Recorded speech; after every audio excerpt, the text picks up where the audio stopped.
Merci de votre attention. Madame, Monsieur, l'actualité de la plénière ce vendredi à l'Assemblée nationale, 9e séance de l'année consacrée au projet de loi portant code de transparence dans la gestion des finances publiques. Loi adoptée, votée par la majorité. Arc-en-ciel, ANC ont marqué leur opposition. Fin hier des négociations bilatérales Togo, Allemagne à Lomé.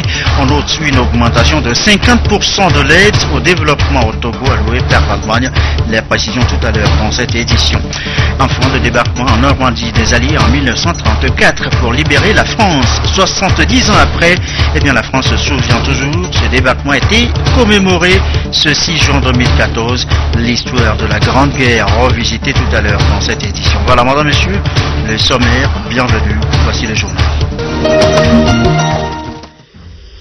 Bonsoir à tous et d'abord ce message de félicitations du président Faure Gnassingbé, message adressé à Sa Majesté Carl Gustaf XVI, roi de Suède. C'est à l'occasion de la fête nationale donc de ce royaume.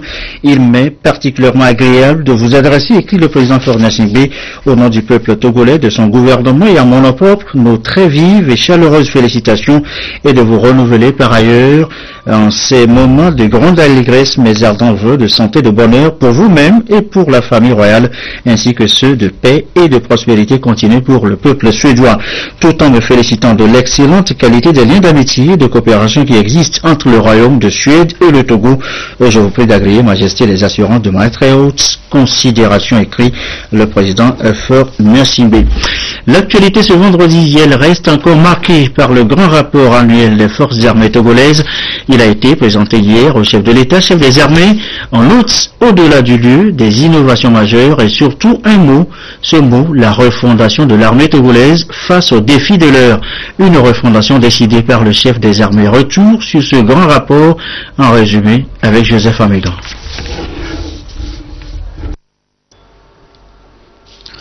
C'est au palais de la présidence de la République que pour la première fois les forces armées togolaises se sont retrouvées dans leurs différentes composantes pour présenter leur rapport annuel au chef de l'État Faure Gnassingbé, chef des armées. Grande innovation dans une démarche qui s'insère dans le rôle et l'image des forces armées togolaises depuis 2005. Les officiers des forces armées togolaises se sont félicités des progrès enregistrés par le Togo dans le domaine politique, économique et social. Le chef d'état-major général des FAT, le général Félix Katanga, a encouragé le président Faure Gnassingbé à garder le cap des réformes engagées. Les FAT se sont engagés à soutenir le processus de réconciliation nationale et à œuvrer à la préservation de la paix et de la sécurité. Le président de la République, prenant en considération l'évolution du monde, a décidé la refondation des forces de défense et de sécurité du Togo. 3 impératifs fondamentaux sous-tendent cette importante réforme. Mesdames et messieurs, chers officiers, je suis venu vous parler ce matin de la sécurité des Togolais. Vous qui vous dépensez sans relâche afin que nos compatriotes puissent continuer de jouir d'un environnement paisible et serein, propice à leur épanouissement et au développement de notre pays. Je suis venu vous annoncer en premier mon ambition de renforcer la résilience de la nation face aux tumultes et incertitudes du monde, face aux vulnérabilités anciennes et nouvelles qui continuent de peser sur la stabilité de notre sous-région et face aux défis multiples qui se posent quotidiennement à la sécurité de nos populations. Je suis venu vous dire enfin les raisons qui justifient la refondation de notre défense et de notre sécurité sur des bases nouvelles, plus à même de préserver notre pays contre les incertitudes sécuritaires de notre temps afin de transmettre aux générations futures une nation apaisée, forte et stable.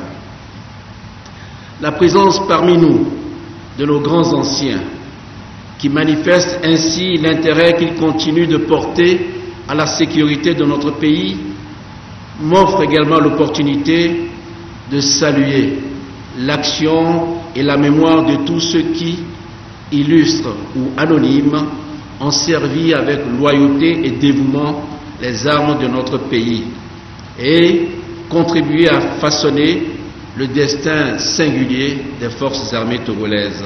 Chers officiers, convenez avec moi qu'autour de nous, le monde bouge, et cela de plus en plus vite. Le climat sécuritaire de notre sous-région est en proie à l'instabilité récurrente dans certains pays, à l'essor de la piraterie maritime, à la montée en puissance du terrorisme et à l'émergence de trafics criminels divers. L'évolution du monde et de notre sous-région, l'incertitude qui y règne et l'émergence de toutes ces nouvelles vulnérabilités nous conduisent au choix d'un nouveau modèle de système de défense et de sécurité pour répondre à 3 impératifs principaux. D'abord, il nous faut garantir la souveraineté et la défense du Togo, notre pays, de ses intérêts vitaux, et préserver ses populations contre toute attaque extérieure ou toute agression intérieure. Ensuite, il nous faut assurer la meilleure cohérence possible et la redondance dans le recueil et l'exploitation de renseignements, mais aussi dans l'engagement des forces au niveau national et international. Enfin, nous devons gérer au plus près la ressource humaine dans le domaine du recrutement et de la formation pour répondre aux contraintes technologiques des matériels modernes et aux standards requis par les échanges et les engagements internationaux. Le président de la République, dans cette démarche de refonder les forces de défense et de sécurité du Togo, a fait le choix d'adapter le système actuel pour mieux répondre aux situations de vulnérabilité. Le président de la République a décidé ainsi de la mise en place d'une nouvelle organisation militaire territoriale sans modification de l'organisation administrative actuelle. Elle comptera 2 régions militaires et 2 régions de gendarmerie dont les sièges seront respectivement à Lomé et à Kara, ainsi que 5 secteurs militaires correspondant aux grandes régions administratives, 2 au sud et 3 au nord. Les forces seront mobiles et mieux réparties, en particulier avec la création de 2 bataillons d'intervention rapide à partir d'éléments existants et une installation équilibrée des moyens de soutien et d'appui sur l'ensemble du territoire national. Pour le chef de l'État togolais, la montée en puissance de la nouvelle organisation se fera dans les meilleurs délais, en tenant compte bien entendu des ressources qui pourront lui être allouées. La cohérence et l'efficacité sont les maîtres mots qui conduisent les forces armées togolaises et la gendarmerie nationale à rapprocher leurs structures, démarche que le chef de l'État demande aux autres forces de sécurité, en particulier la police nationale. Notre pays, selon le chef de l'État, aspire à la paix qu'il faut maintenir. La démocratie, garantie par des élections libres, doit être préservée. Le peuple togolais doit pour cela compter sur des forces de défense et de sécurité issues de ses rangs et qui, selon le président de la République, avec tous leurs moyens, sont là pour le protéger sur la voie du développement. À l'Assemblée nationale et sur la table des députés ce vendredi, nous l'annoncions tout à l'heure en titre, le projet de loi portant code de transparence dans la gestion des finances publiques. La plénière, la 9e de cette session, a été donc consacrée à ce projet de loi voté au finish par la majorité. Arc-en-Ciel et ANC ont marqué leur opposition. Le compte rendu de séance, Carmen Madjiakafou. La loi portant code de transparence dans la gestion des finances publiques est relative aux principes et obligations de gestion des fonds de l'État et des administrations publiques. Il énonce les principes de l'État de droit que sont l'égalité, la transparence, le contrôle démocratique et la responsabilité dans la collecte de l'utilisation des fonds publics. Le projet de loi a été adopté par la majorité des députés présents. Pour le gouvernement, la mise en application de cette loi sur les finances et le règlement général sur la comptabilité publique vont consolider les acquis réalisés par le Togo au cours de ces dernières années en matière d'assainissement des finances publiques et la bonne gouvernance. C'est une directive de l'UEMOA que nous sommes en train de transposer, comme l'ont fait les 7 autres pays de l'UEMOA. Et nous avons entrepris depuis 2008 un vaste programme de réforme portant sur l'assainissement des finances publiques. Et au jour d'aujourd'hui, nous avons réalisé pas mal d'avancées dans ce domaine. Cette loi qui vient d'être adoptée sur la transparence viendra consolider les acquis des réformes de ces avancées que nous avons réalisées. Une bonne gouvernance est cruciale pour assurer durablement la stabilité macroéconomique et une croissance de qualité. Pour la troisième vice-présidente de l'Assemblée nationale, Patricia Dagbanzovide, une gestion saine des finances publiques est essentielle pour le Togo afin de se mettre en phase avec les nouvelles réformes en cours. Cette loi qui vient étoffer notre arsenal juridique est à mon avis d'une très grande portée. D'abord parce qu'elle s'inscrit dans la droite ligne des efforts des États de l'espace UEMOA en vue de l'approfondissement de leur intégration régionale avec des avantages multiples au plan économique et financier. Ensuite, il faut saluer le vote de ce jour parce qu'il a pour objet la transparence dans la gestion des finances publiques. La transparence favorise le débat public sur la base d'informations avérées et par ailleurs renforce la responsabilisation et la crédibilité des pouvoirs publics. Et toutes ces considérations mises ensemble m'amènent à affirmer que la loi portant code de transparence dans la gestion des finances publiques marque la détermination du gouvernement à franchir un palier supplémentaire dans l'orthodoxie financière et une gestion saine des finances publiques très chère au chef de l'État et Sozimna Yasimbe. L'adoption de cette loi permet au Togo de se conformer aux règles communautaires. À signaler également dans l'actualité ce soir, cette réunion du comité sectoriel promotion, protection sociale et emploi. C'est la deuxième session de l'année. En toile de fond, la mise en œuvre de la SCAP, mais l'exercice du jour porte sur l'examen et la validation des recommandations du rapport de l'année 2013. Le compte rendu est en homme Kokoroko, Medina Bacha, Salabi. Pour une meilleure mise en œuvre de la stratégie de croissance accélérée et de promotion de l'emploi SCAP, les comités sectoriels examinent les recommandations des rapports d'activité menés en vue de réactualiser le programme d'action prioritaire.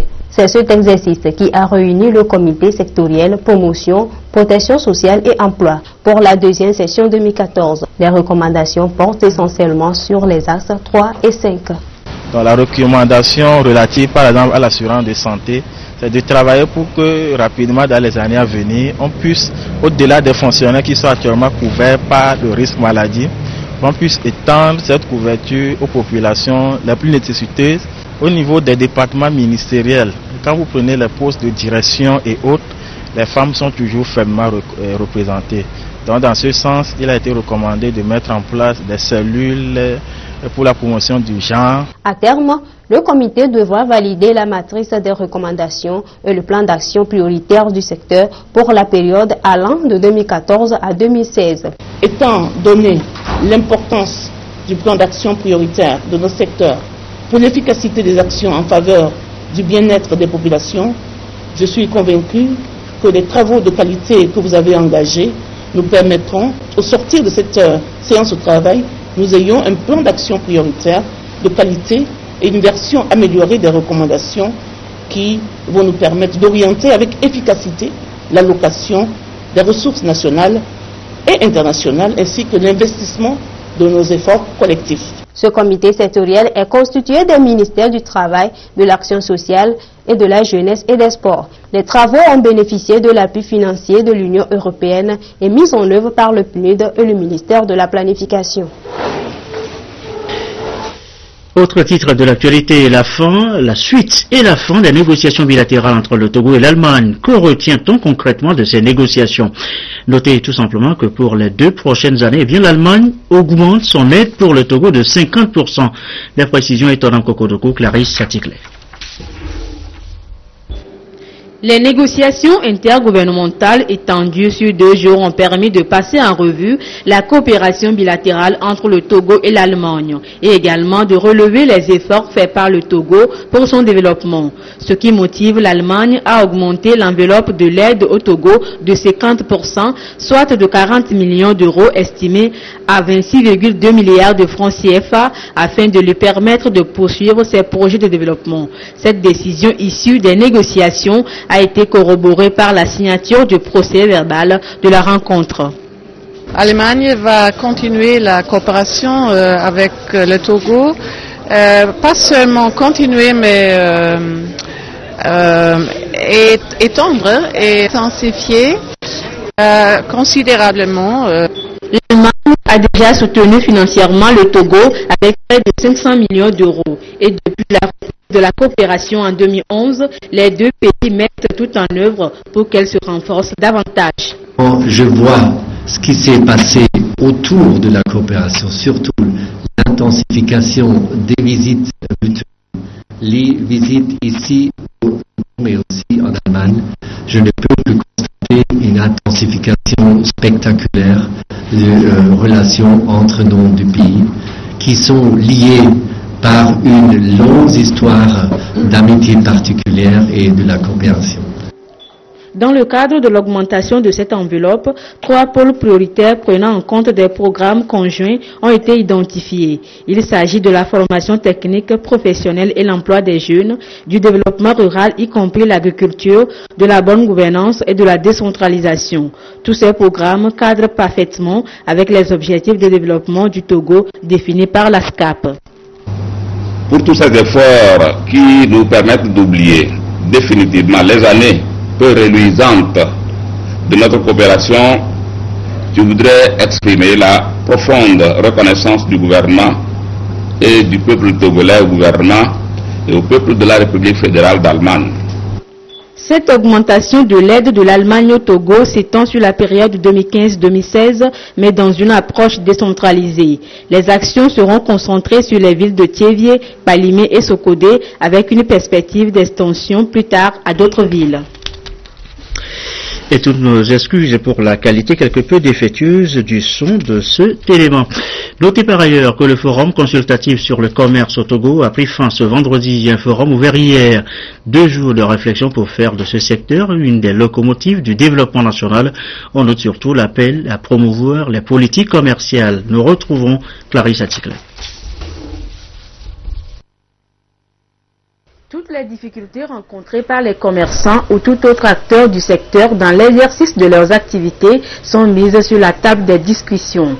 À ce forum consultatif sur le commerce au Togo, les tracasseries lors des transactions commerciales, les taxes douanières et les impôts souvent mal maîtrisés par les commerçants ont été évoqués. Nous avons parlé des problèmes des douaniers qui, sachant que les femmes sont en général des illettrées, ne connaissent pas leurs droits, les icothèmes comme on le dit, pour la marchandise pour laquelle on doit payer 15 francs, le douanier lui prend par exemple 100 francs. Vous savez, aujourd'hui on nous a fait connaître tout ça là. Nous allons aller nous enquérir pour connaître désormais nos droits et comme ça, nous aurons nos produits qui nous reviendront moins chers. Cela nous apportera beaucoup dans nos affaires, notamment au niveau du secteur artisanal. Il y aura des ouvertures et des opportunités pour produire et mieux vendre. À l'instar des pays à économie émergente, le Togo veut aussi bâtir sa croissance sur le développement du commerce, raison de la tenue de cette rencontre axée sur l'examen des questions et défis d'importance pour le commerce. La parole est alors donnée à toutes les parties prenantes en matière de commerce de pouvoir s'exprimer sur les activités commerciales au plan national, régional et mondial. Pour nous, il s'agissait de donner une tribune aux partenaires, aux parties prenantes en matière de commerce pour échanger sur des sujets importants tels que la facilitation des échanges, le développement de la politique du commerce au Togo, la stratégie de croissance accélérée et de promotion de l'emploi, le volet commerce, si le commerce a été pris en charge. Et enfin, nous avons parlé aussi des accords internationaux, comment les entreprises togolaises s'en servent au plan commercial. Voilà. Et nous avons terminé bien sûr avec le nouveau développement qui est le guichet unique du commerce extérieur. Notre satisfaction est totale. La tenue de ce forum consultatif sur le commerce au Togo a permis d'accompagner les politiques intérieures et de définir les contours d'un environnement extérieur de soutien afin de catalyser les mutations économiques et commerciales. Évoquant la donne tout à l'heure, voici justement ce nouvel outil qui pourrait aussi participer à la promotion du commerce. Performance, eh bien c'est son nom, c'est le nouveau magazine que l'Office togolais des recettes, le commissariat des douanes et droits indirects viennent de lancer, un magazine de 4 pages consacré à la publication des activités des services douaniers. Ça devait renseigner davantage. Eric Djanipo, Carmen Madjé, Akapou. Performance, le nouveau bulletin qui permet au commissariat des douanes et des droits indirects de communiquer avec le public. Opérateurs économiques, commerçants et partenaires peuvent désormais avoir accès à l'actualité au niveau des douanes. Qu'il s'agisse des performances atteintes par les inspecteurs vérificateurs ou les partenaires et les commissaires en douane, en tout cas tout y est. Ce magazine de 4 pages comporte 4 rubriques essentiellement consacrées à l'économie, la fiscalité, la facilitation des échanges et la protection du marché national. Aujourd'hui, nous communiquons sur ce que nous réalisons en termes de recettes. Nous communiquons également que nous sommes là pour protéger la population contre l'introduction de produits illicites, la drogue. Vous savez qu'aujourd'hui, l'aéroport est doté de chiens renifleurs. Quand vous passez par là, on est en mesure de vous prendre si vous avez des objets prohibés sur vous. Vous voyez, tout ça doit être communiqué pour que nos missions puissent être appréciées. L'année 2014 a été placée au niveau des douanes sous le thème de communiquer, partager l'information pour mieux coopérer.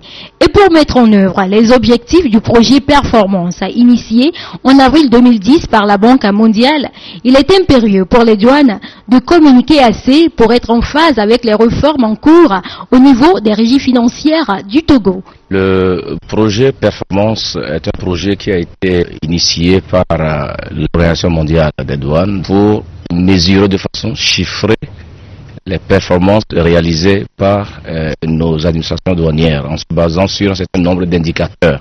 Par exemple, le nombre de manifestes que nous avons enregistrés au cours d'un mois, tout cela est pris en compte pour pouvoir expliquer la performance ou la contre-performance que nous réalisons.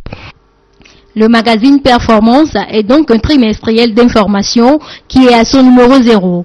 Le commissariat des douanes et des droits indirects a également modernisé ses outils de communication en ligne.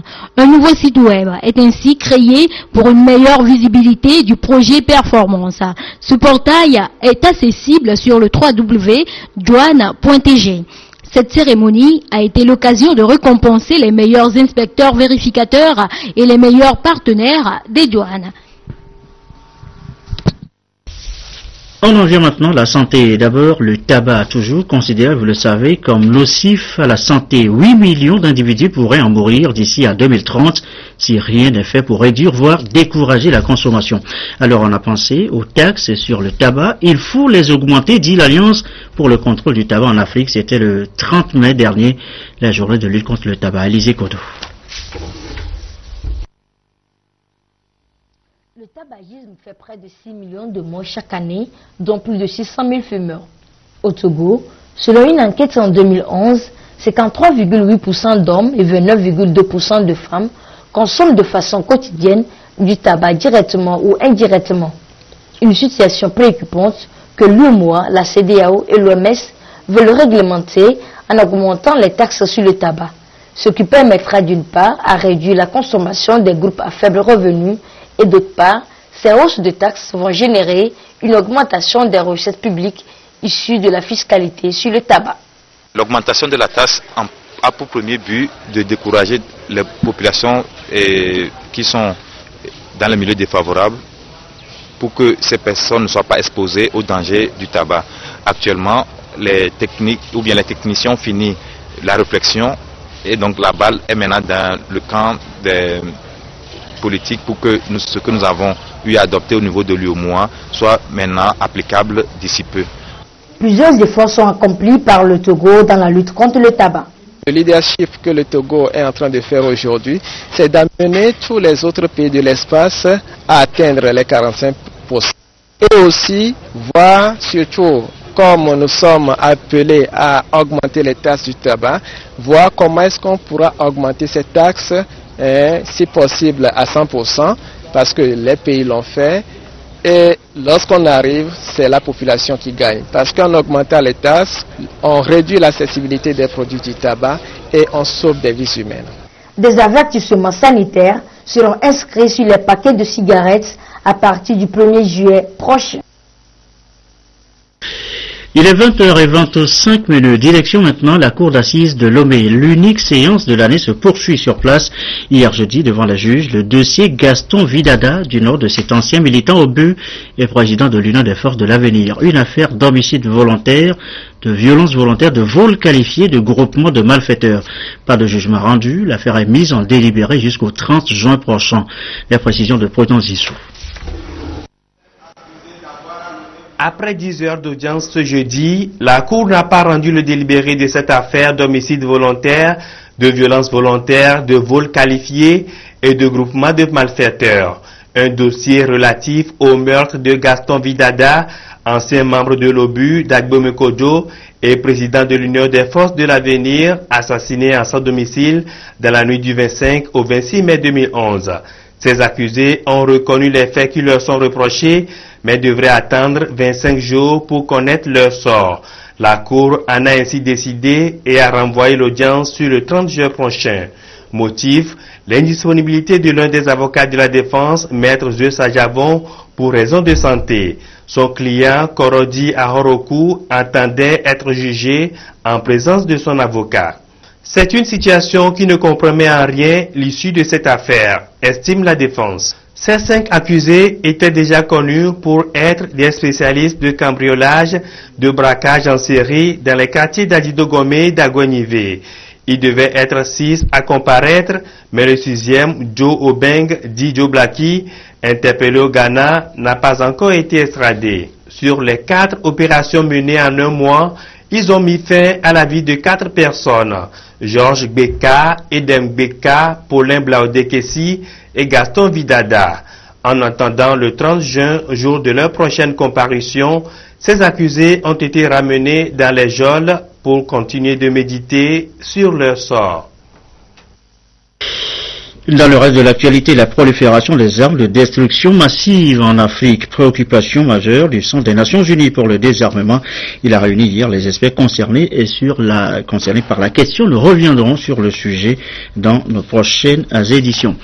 Du désarmement, on en vient au débarquement. On se souvient de l'histoire de la Grande Guerre. C'était en 1934, le 6 juin précisément. Les Alliés débarquaient sur les côtes de la Normandie. C'est pour libérer la France. Elle s'en souvient aussi et commémore sa libération ce 6 juin, 70 ans après. Regardez. 70 ans après, il a embarqué pour un voyage dans ses souvenirs. Direction les côtes françaises, les plages de Normandie, où Victor Walker a débarqué à l'aube du 6 juin 1944. Ce jour-là, la mer était mauvaise. On a perdu pas mal de camarades qui sont tombés par-dessus bord. J'ai failli tomber aussi. J'ai été déséquilibré, mais j'ai réussi à attraper quelque chose. Ceux avec qui j'étais, 6 au total, ont coulé à pic. L'opération Overlord prend les Allemands par surprise. Ils l'attendaient plus au nord. Malgré tout, ils résistent et pour les Alliés, les pertes sont lourdes. 4000 hommes sont tués au premier jour. Jim Martin est américain. Il fait partie de ceux qui avaient été parachutés quelques heures avant le déclenchement de l'opération. Une expérience qu'il n'a pas hésité à revivre à 93 ans. Magnifique. C'était différent ?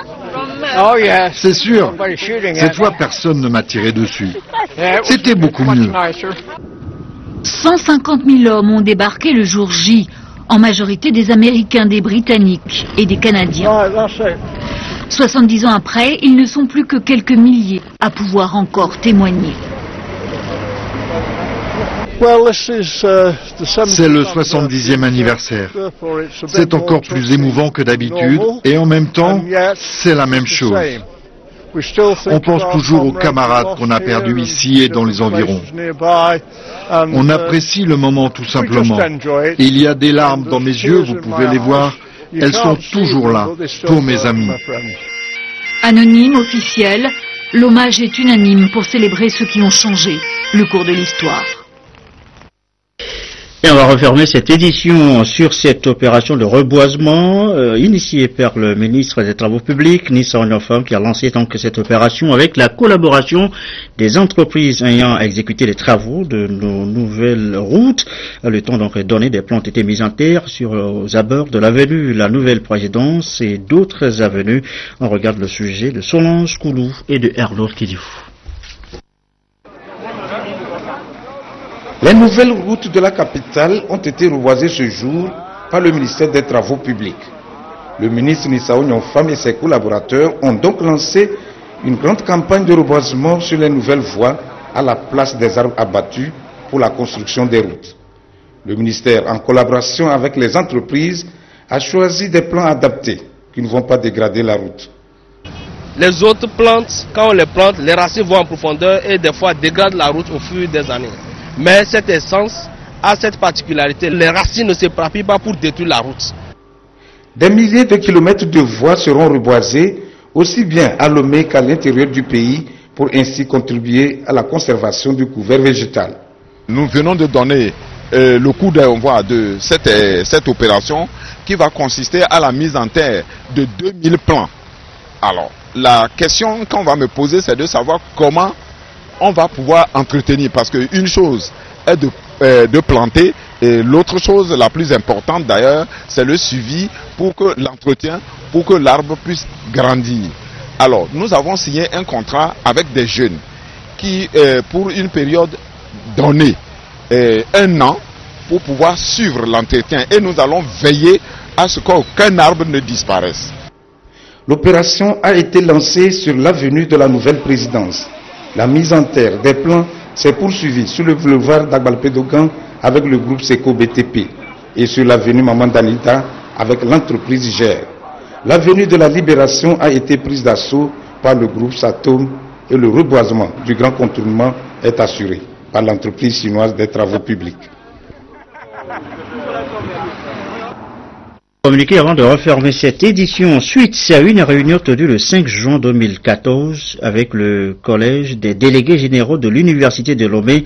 Le ministre de l'Enseignement supérieur et de la Recherche porte à la connaissance des étudiants et étudiantes des universités de Lomé-Kara que la direction des bourses et stages vient d'achever le traitement de toutes les réclamations relatives aux allocations de secours et aux bourses pour le compte de l'année universitaire 2013-2014.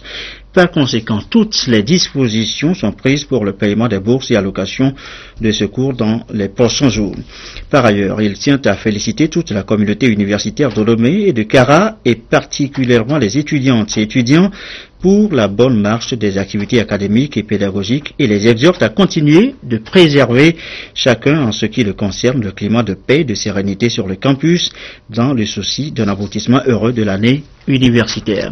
Voilà qui me fait à cette édition, elle se referme sur les images, vous allez le voir, des députés ce matin à l'Assemblée nationale, 9e séance plénière consacrée à la loi portant code de transparence dans la gestion des finances publiques, loi adoptée par la majorité. La météo, les prévisions du soir, juste après ce journal, 22h30, nos dernières infos. Isidore Koubatine, merci à vous qui nous suivez ce soir à Bruxelles, en Belgique, sur la télévision togolaise et comme d'habitude, toujours fidèlement. Excellente fin de soirée chez vous.